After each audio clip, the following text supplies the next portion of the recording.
So the first thing you need to understand when looking for your location is you need to understand your concept, right? If you're a hand-dipped ice cream store and your concept is selling hand-dipped ice cream, well, you need that visual aspect of the ice cream to promote. So you need people to come in.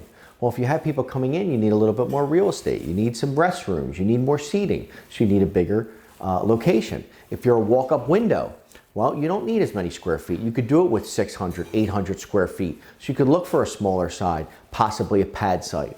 If you're a gelateria, well, you need more of a bigger area. You need the right type of demographics to support that high-priced product. You need to understand your concept before you go pounding the pavement or talking to a realtor looking for a location. Understanding your concept can really help you zone in on the right spot. I will say this, no matter what your concept is, if you can find a location with a drive-through, it's an absolute home run. No matter how long it takes or how much money it costs, you will have a quick ROI.